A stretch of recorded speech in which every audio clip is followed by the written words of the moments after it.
Welcome to top news. ముఖ్యమంత్రి రేవంత్ రెడ్డిని మెదక్ జిల్లాకు చెందిన నలుగురు బీఆర్ఎస్ ఎమ్మెల్యేలు మంగళవారం కలిశారు. నర్సాపూర్ ఎమ్మెల్యే సునీతా లక్ష్మారెడ్డి, దుబ్బాక ఎమ్మెల్యే కొత్త ప్రభాకర్ రెడ్డి, పటాన్చెరు ఎమ్మెల్యే గూడెం మహిపాల్ రెడ్డి, జహీరాబాద్ ఎమ్మెల్యే మాణిక్ రావులు ముఖ్యమంత్రి నివాసంలో మర్యాదపూర్వకంగా కలిశారు.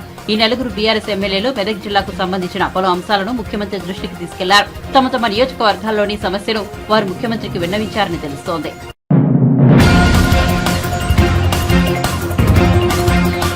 అయోధ్యలోని రామ మందిరంలో బాలరాముడు కొలువుదీరిన సంగతి తెలిసిందే. గర్భగుడిలో జరిగిన ప్రాణప్రతిష్ఠ కార్యక్రమాన్ని చూసి యావత్ దేశం పులికించింది. ప్రధాని మోదీ చేతుల మీదుగా ఈ కార్యక్రమం జరిగింది.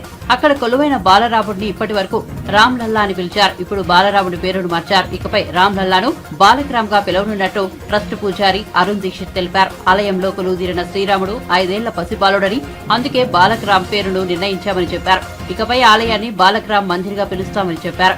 మరోవైపు స్వామికి రోజుకు 6 సార్లు హారతినిస్తామని ట్రస్ట్ కు చెందిన ఆచార్య మిథిలేష్ నందిని తెలిపారు. మంగళ, శ్రింగార, భోగ, ఉతపన్, సంధ్య, శయన హారతి ఇస్తామని చెప్పారు. పూరి కూరతో పాటు పాలు, పండ్లు, రబ్డీ కీర్ పాలతో చేసిన స్వీట్లను నైవేద్యంగా సమర్పిస్తామని తెలిపారు. బాలరాముడు దర్శనానికి సామాన్య ప్రజలను అనుమతించారు. దీంతో ఆలయం దేశం నలుమూలల నుంచి వచ్చిన భక్తులతో కిటకిటలాడుతోంది.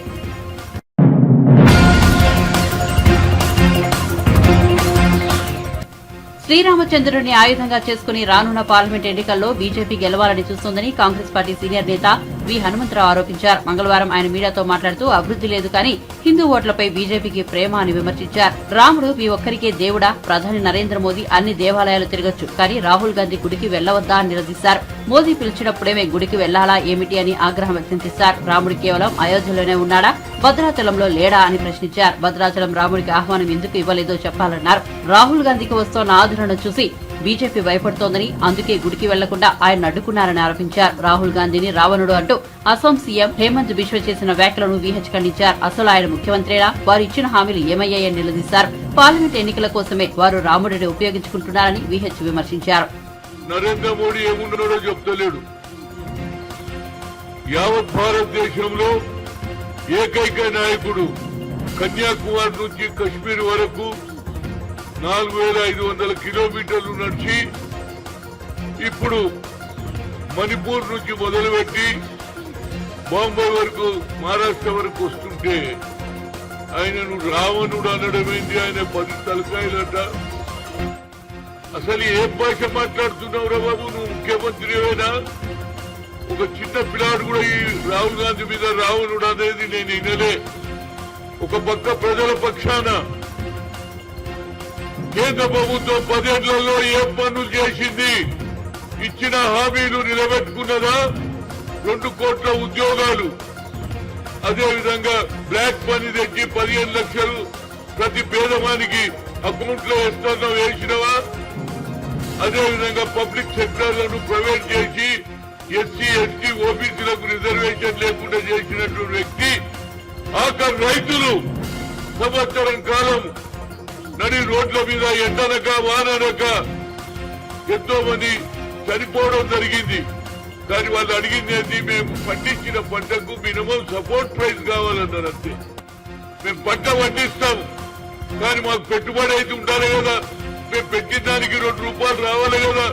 దానికి కూడా ఇంతవరకు ఎలాంటి సాయం చేయనటువంటి ఆయన రాముడు, ఈయననేమో రావణుడు అని పోల్చడం ఎంతవరకు న్యాయం ఉంది? ఆఖరుకు రాహుల్ గాంధీ గారు గుళ్ళో పోతే కూడా ఆపడం జరిగింది అక్కడ ప్రభుత్వం.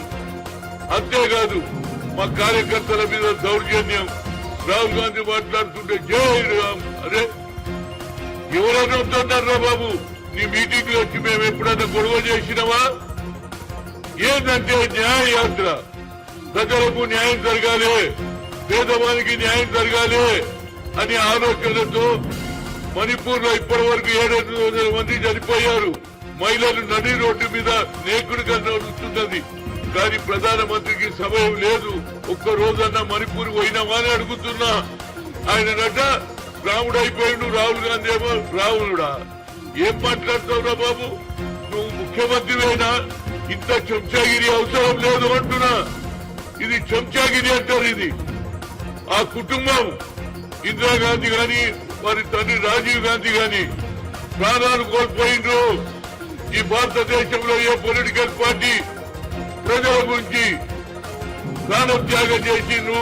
అంతకుముందు భారతదేశ స్వాతంత్ర్యం గురించి పోరాడి జైళ్ల పాలైనరు. అలాంటి కుటుంబాన్ని కించపరచడానికి అంటే రోజు రోజు పెరిగిపోతున్నది ఆయన ఇమేజ్. రేపు వచ్చే పార్లమెంట్ ఎన్నికల్లో గెలవాలని రాముని ఆయుధంగా ఉపయోగించుకొని ఏ విధంగా హిందూ ఓట్లు తీసుకోవాలడానికి శాయశక్తుల కృషి చేస్తా ఉన్నారు. దాని మీద నేను ఖండిస్తున్నా. రావణుడు అనే మాట ఎట్లొచ్చిందో అంటున్నా. ఆయన రాముని ఆలోచన ఆనాడు రామరాజ్యం రావాలని ఏదైతే పేదల గురించి ఆలోచన చేసే ఆలోచనతో ఇన్ని కిలోమీటర్లు వేల కిలోమీటర్లు తిరుగుతుంటే ఆ ప్రపంచం నేను పోయి నుండి మణిపూర్ అక్కడ కూడా జనం రోడ్ల మీద గిరిజనులు గాని హరిజనులు గాని అందరూ కూడా రాహుల్ గాంధీ గారికి స్వాగతం పలుకుతుంటే చూడలేక బెంబేలు ఎత్తిపోయి ఆఖరుకు రాహుల్ గాంధీ గారి మీటింగ్ ను కూడా అడ్డం పడుతున్నారంటే ఎంత నీచ రాజకీయాలు జరుగుతున్నారో తెలుసు. అంతేకాదు ఇవాళ భద్రాద్రి రామస్వామి ఆయనకు కూడా ఇన్విటేషన్ రాలే. అక్కడ రామదాసు కష్టపడలే.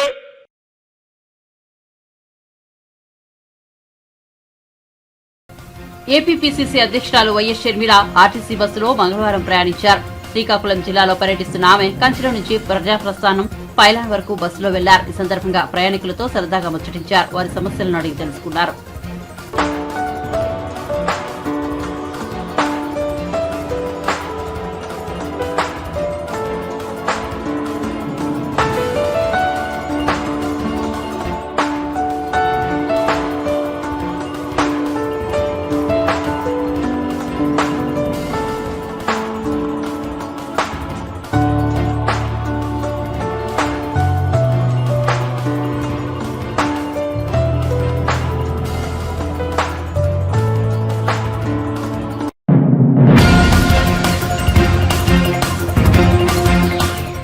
అయోధ్యలో బాలరామ విగ్రహ ప్రాణ ప్రతిష్టాపన కార్యక్రమానికి వేలాది మంది తరలివచ్చారు. దేశం నలుమూలల నుంచి ప్రముఖులు, సాధువులు, రామభక్తులు పెద్ద ఎత్తున తరలిరావడంతో అయోధ్య కిటకిటలాడుతోంది. సామాన్య జనానికి దర్శనానికి అనుమతించడంతో మరింత జనం కిక్కిరిసిపోయారు. ఇదే అదునుగా జేబుదొంగలు రెచ్చిపోతూ తమ చేతివాటం ప్రదర్శించారు.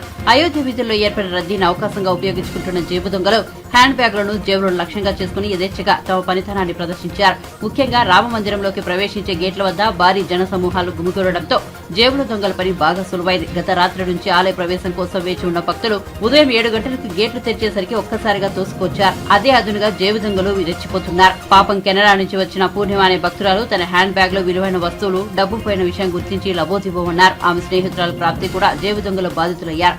స్నేహితురాలికి తోడుగా అయోధ్య వచ్చిన ప్రాప్తి కూడా విలువైన వస్తువులు పోగొట్టుకున్నారు. ఆమె స్లింగ్ బ్యాగ్ జిప్పు తెరిచిన జేబు దొంగలు ATM card, Aadhaar card, driving licence, ఇతర పత్రాలను ఎత్తుకెళ్లారు. వీరిద్దరే కాదు, అయోధ్యలో అనేక మంది భక్తులు ఇదే పరిస్థితిని ఎదుర్కొన్నారు.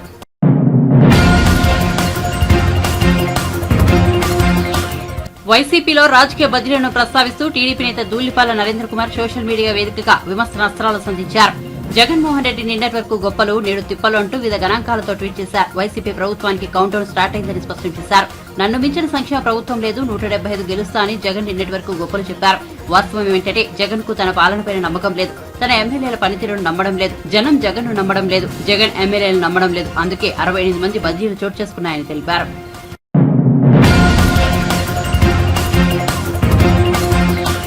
ఏపీ కాంగ్రెస్ చీఫ్ గా బాధ్యతలను స్వీకరించిన షర్మిల రోజులోనే తనదైన మార్పును ప్రదర్శిస్తున్నారు. ముఖ్యంగా అధికార వైసీపీని ఆమె టార్గెట్ చేస్తున్నారు. తన అన్నను జగన్మోహన్ రెడ్డి అని సంబోధిస్తూ ఆమె చేస్తున్న విమర్శలు వైసీపీ శిబిరంలో కలకలం రేపుతున్నాయి. ఇప్పటికే పలువురు వైసీపీ కీలక నేతలు ఆమె వ్యాఖ్యలపై అసంతృప్తిని వ్యక్తం చేశారు. తాజాగా మంత్రి రోజా మాట్లాడుతూ షర్మిలపై విమర్శలు గుప్పించారు. ఏపీకి షర్మిల రావడం అనేది మరో నాన్ లోకల్ పొలిటీషియన్ వచ్చినట్టేనని ఆమె ఎద్దేవా చేశారు. వైఎస్సార్ చనిపోయిన తర్వాత ఆయన పేరును ఎఫ్ఐఆర్ లో చేర్చారని, జగన్ ను కాంగ్రెస్ పార్టీ 16 నెలలు జైల్లో పెట్టించిందని మండిపడ్డారు. అలాంటి కాంగ్రెస్ లో షర్మిల ఎలా చేరిందని ప్రశ్నించారు. ఏపీలో ఓటు అడిగే హక్కు కాంగ్రెస్ పార్టీకి లేదని అన్నారు. తన నగర నియోజకవర్గంలోని వడమాలపేటలో సిమ్స్ ఆసుపత్రి ఆధ్వర్యంలో క్యాన్సర్ స్క్రీనింగ్ పింక్ బస్ క్యాంపును ఆమె ప్రారంభించారు. ఈ సందర్భంగా మాట్లాడుతూ ఈ మేరకు వ్యాఖ్యానించారు. పరిపాలిస్తున్న రాజశేఖర్ రెడ్డి గారు కేంద్రంలో 2 సార్లు కాంగ్రెస్ అధికారంలోకి రావటానికి ముఖ్య కారకుడైన రాజశేఖర్ రెడ్డి గారిని ఆయన చనిపోయిన తర్వాత ఎఫ్ఐఆర్లో చేర్చారు. ఆ కుటుంబాన్ని అవమానించారు. ఆ ఆయన కొడుకుని ముద్దుల బిడ్డ జగన్మోహన్ రెడ్డి గారిని ఎటువంటి తప్పు చేయకుండా ఎన్ని నెలలు జైల్లో పెట్టారో మనందరం చూసాం. ఇలా తప్పుల మీద తప్పులు చేసిన కాంగ్రెస్ని ఎవరు క్షమించరు. ఆంధ్రప్రదేశ్లోకి ఎంట్రీ కూడా ఉండదు. దానికి ఎవరొచ్చి ప్రచారం చేసినా వారి విలువ తగ్గిపోతుందే కానీ వారొచ్చి మాట్లాడితే జగనన్న విలువ ఏ రోజు తగ్గదు.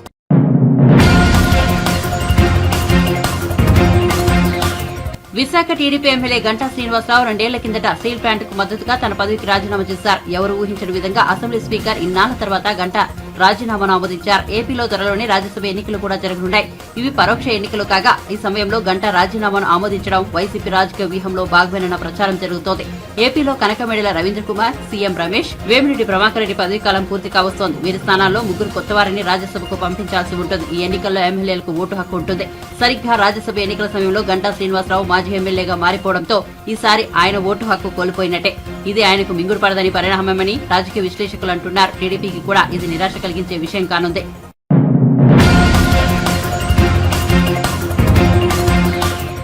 చిక్కటి చిరునవ్వుతో చక్కటి అబద్దాలతో అక్క చెల్లెమ్మల్ని 5 ఏళ్లుగా మోసగిస్తూనే ఉన్నావుగా జగన్ రెడ్డి, వచ్చే ఎన్నికల్లో నీకు బుద్ధి చెప్పడానికి మహిళలు సిద్దమయ్యారంటూ సీఎం జగన్ పై టీడీపీ నేత నక్క ఆనందబాబు ధ్వజమెత్తారు. జగన్ రెడ్డి అక్క చెల్లెమ్మలను మోసగించడానికి సరికొత్తగా నేడు ఉరవగొండలో కొత్త అబద్దాలు చెప్పారని, చిక్కటి చిరునవ్వుతో 4.5 నుంచి రాష్ట్రంలోని 1 కోటి మందికి పైగా డ్వాక్రా మహిళలను వంచిస్తూనే ఉన్నారని, త్వరలో జరగబోయే ఎన్నికలు తనకు తన ప్రభుత్వానికి చివరి ఎన్నికలని ముఖ్యమంత్రి నోరు జారారని నక్క ఆనందబాబు ఎద్దేవా చేశారు. ముఖ్యమంత్రి జగన్మోహన్ రెడ్డి చివరిసారిగా నాకు అన్నాడు, నోరు జారింది చివరిసారి అని, మళ్ళీ 4వ విడత అంటున్నాడు.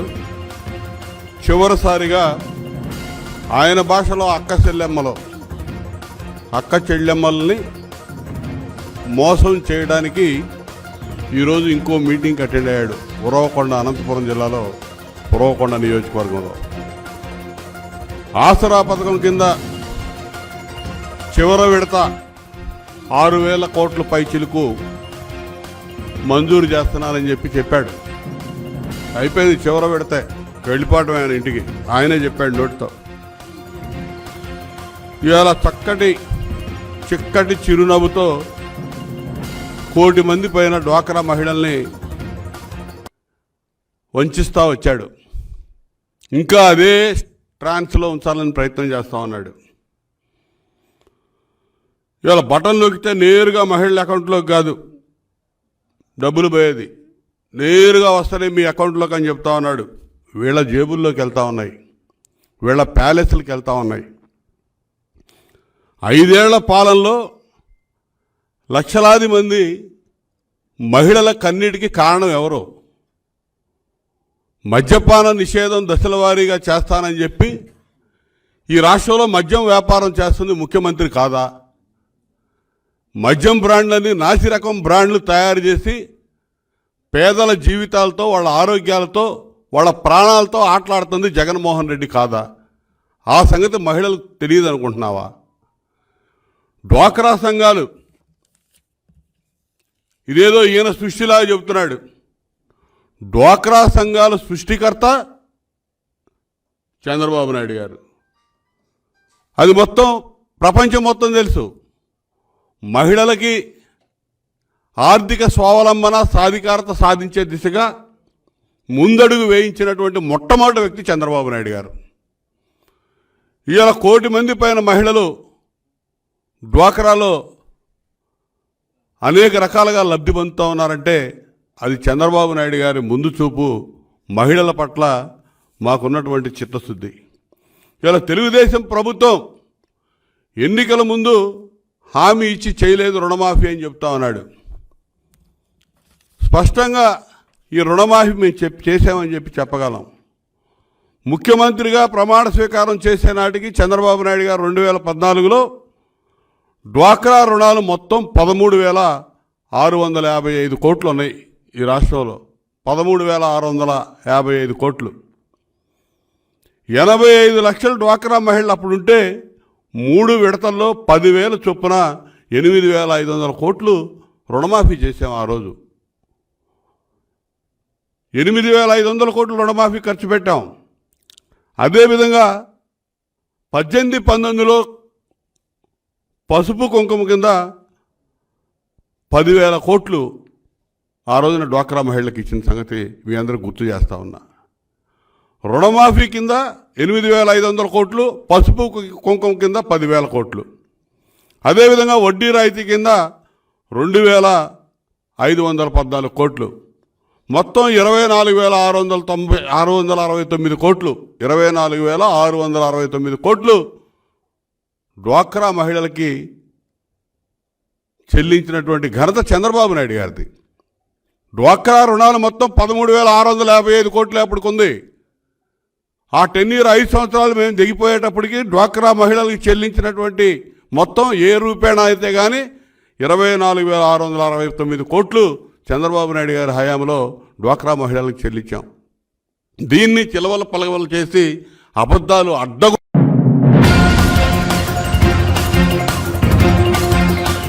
ఎన్నికలకు ముందు తాము ఇచ్చిన 6 గ్యారెంటీలను అమలు చేసే దిశగా అడుగులు వేస్తున్నామని తెలంగాణ రాష్ట్ర మంత్రి TPCC manifesto committee chairman Sridhar Babu అన్నారు. హైదరాబాద్ గాంధీభవన్ లో మంగళవారం మేనిఫెస్టో కమిటీ సమావేశమైంది. అనంతరం మంత్రి మాట్లాడుతూ ఎన్నికలకు ముందు మంచి మేనిఫెస్టోను అందించామన్నారు. మేనిఫెస్టోలో 6 గ్యారెంటీలను పొందుపర్చామని వాటిని అమలు చేసే దిశగా ముందుకు సాగుతున్నామన్నారు. తాము అధికారంలోకి వచ్చిన 2 రోజునే మహిళలకు ఉచిత బస్సు సౌకర్య పథకం, ఆరోగ్యశ్రీని 10 లక్షలకు పెంచుతూ నిర్ణయం తీసుకున్నట్లు గుర్తు చేశారు. ఎన్నికల్లో ఇచ్చిన హామీలను తప్పకుండా అమలు చేస్తామన్నారు. కాంగ్రెస్ పార్టీపై ప్రజలు ఎంతో విశ్వాసం చూపించారని, వారికి ఇచ్చిన మాట ప్రకారం పథకాలు ఇచ్చి తీరుతామన్నారు. అయితే 6 గ్యారెంటీలపై ప్రతిపక్షాలు చేస్తున్న విమర్శలు తొందరపాటు చర్య అని ఆగ్రహం వ్యక్తం చేశారు. వారిని ప్రజలు పట్టించుకోవడం లేదన్నారు.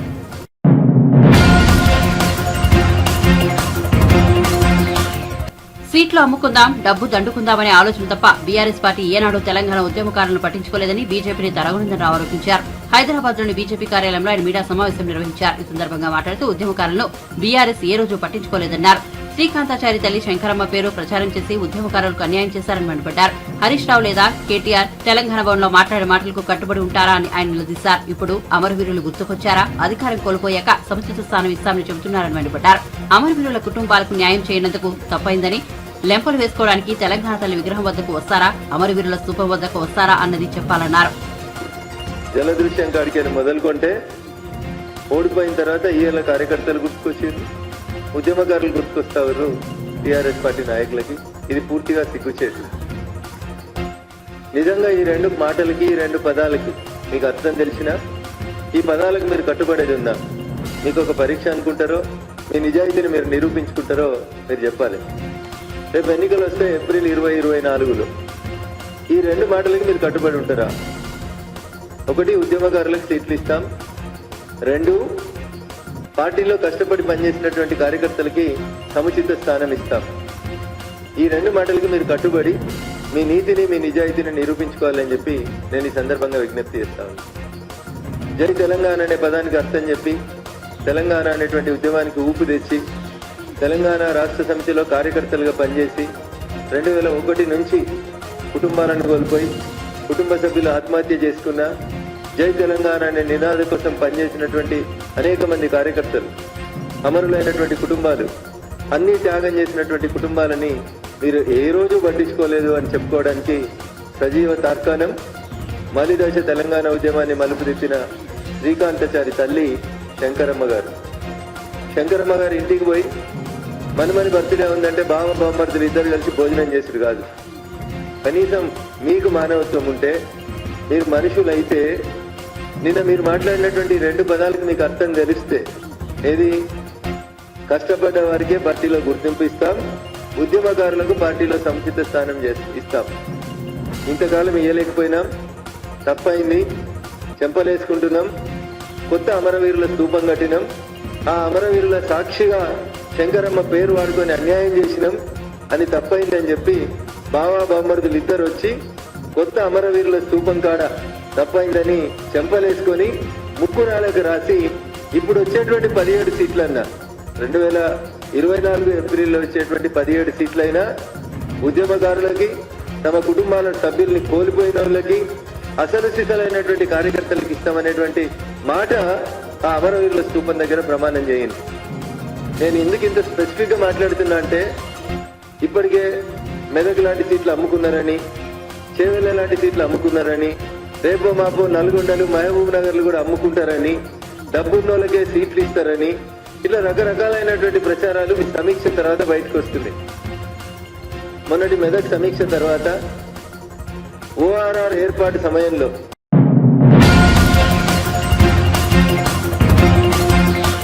ఏపీ ఓటర్ల తుది జాబితాపై మాజీ మంత్రి కాలువ శ్రీనివాసులు తీవ్రస్థాయి విరుచుకుపడ్డారు. ఓటర్ల జాబితాలో అవకతవకలు ఉన్నాయని అధికారులకు ఎన్నోసార్లు ఫిర్యాదు చేశామన్నా విడుదల చేసిన తాజా జాబితా కూడా తప్పులడకగా ఉందని మండిపడ్డారు. మంగళవారం విజయవాడలో టీడీపీ రాష్ట్ర కార్యదర్శి గొట్టిపాటి రామకృష్ణ ఆధ్వర్యంలో ఆ పార్టీ జాతీయ ప్రధాన కార్యదర్శి లోకేష్ జన్మదిన వేడుకలు ఘనంగా నిర్వహించారు.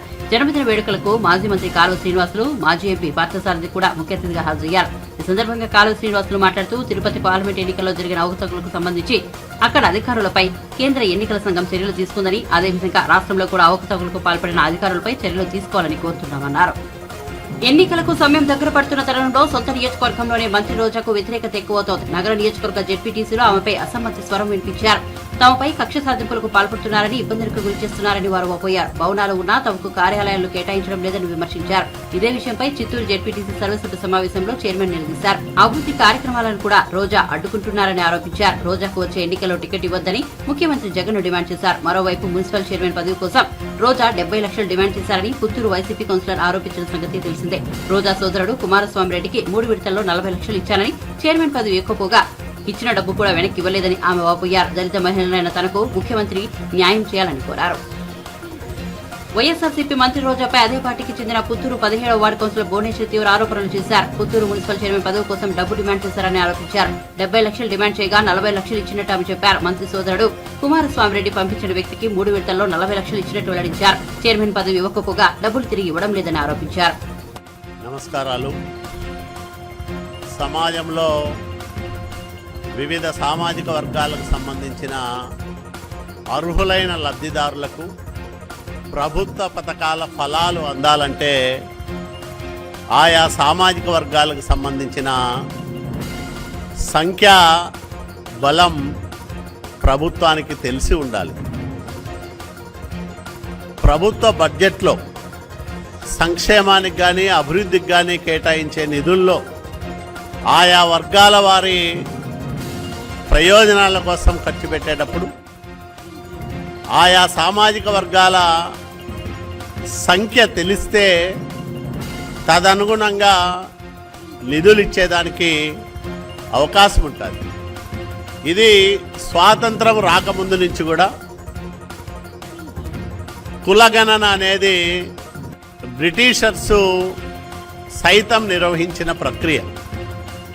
1881 నుంచి 1931 వరకు 5 సార్లు ఈ దేశ జనాభా లెక్కల సేకరణ జరిగితే అందులో ఆయా కులాలకు సంబంధించిన వివరాలు కూడా సేకరించి ప్రభుత్వం ఆయా వివరాలు నిక్షిప్తం చేసుకుంది. అప్పట్లో స్వాతంత్రానంతరం 1953లో ఏర్పాటైన కాకా కలేల్కర్ కమిషన్ కూడా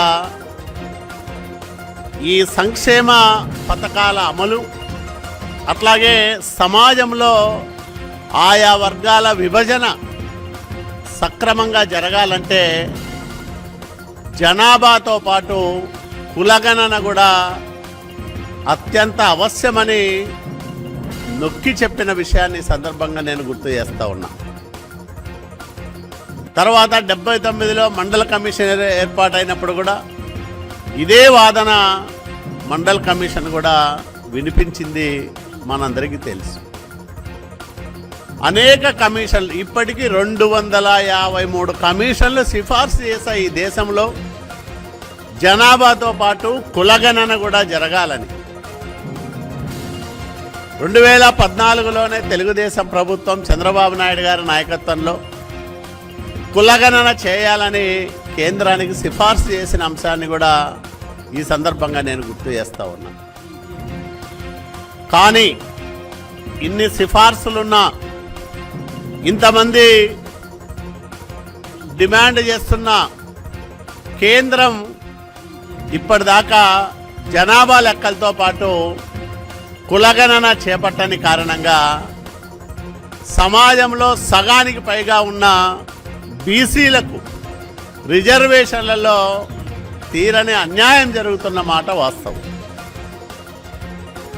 27% మించి ఉద్యోగాల్లో కానీ విద్యలో కానీ బీసీలు రిజర్వేషన్లు పొందలేకపోతున్నారంటే సంఖ్యాబలానికి అనుగుణంగా రిజర్వేషన్ల శాతం లేకుండా ఉందంటే దానికి కారణం ప్రభుత్వం దగ్గర ఆయా బీసీలకు సంబంధించిన కులాల ఓట్లు లేని కారణంగానే.